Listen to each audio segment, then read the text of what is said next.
I journal. Mm. I take the time to really sit down and have a conversation about anything but like parenting and work with my husband, something that we're passionate about, whether it's like a movie or art or something we're thinking about, that's where I feel like I find that self-love and loving myself respectfully. And just like having the mantras of, you know, believing in myself. And if I'm saying something mean to myself in my head, which I tend to do, I don't know if you do that too. Oh, yes. Yeah, we're so hard on ourselves, and I have to like check my tone. I have to like Right. check my tone all the time with the way that I'm talking to myself inside my head. So, and then I have to do that subsequently with everyone around me too. Right. Yeah, I remember thinking like the way that Gollum talks to themselves is actually like a healthy practice we all need to adopt. You do sometimes have to reason from the different emotional places that we're in. I love that So, drop Lord of the Rings reference. exactly. All the way to my heart.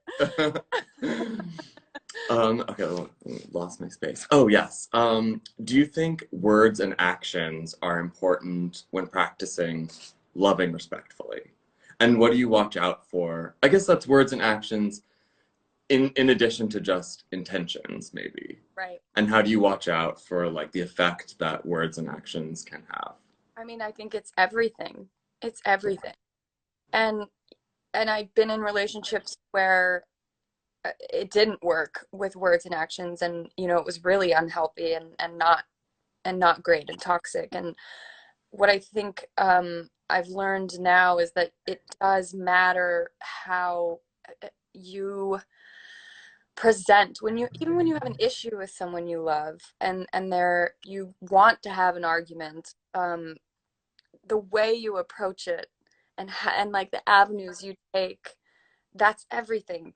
And the tone you set for how a conversation can go when there are problems, or when you need to talk about love, or when you need to work through something you're going through. It's all about how you approach them with your words and your actions. And you have to come from a place of respecting that they're a human just trying to work, just trying to get through every day, just like you are. Yeah.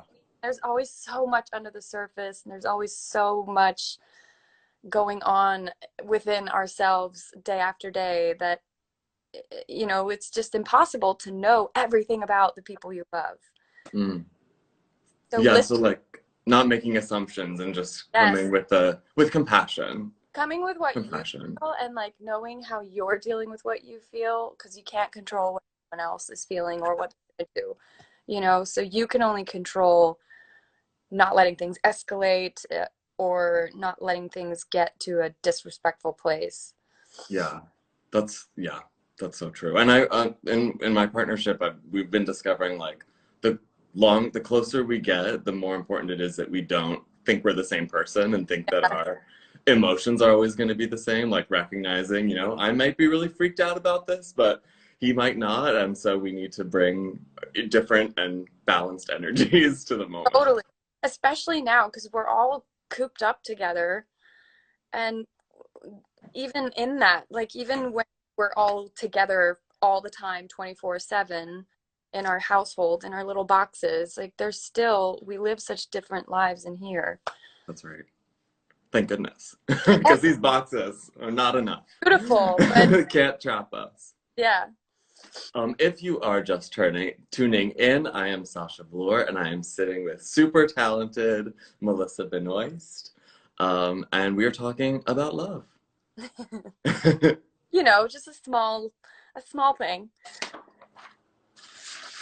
I think those were the questions.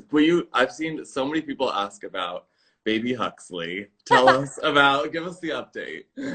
That is a love in my life that is just pure and unadulterated. Like, there's just nothing complicated about that, which I love. That he's just my whole heart. I know exactly what you mean because I have a dog. I'm just kidding. You have a whippet? He's an Italian. He's a very large He's Italian oh, greyhound. so cute. But that is also No baby. what? They are our children.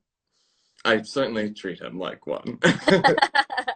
Has that been a big change for you, would you say? Totally. And during this ideal time to raise a child? I I don't mean, know. there are pros and cons. It's weird because he's literally barely met any other human, and never seen his doctor without a mask on. But Whoa. so I don't know how that's Be gonna like manifest. terrified of a mouth. um, Love that. but it's I would never change the time that I've had with him now. Yeah. That's precious.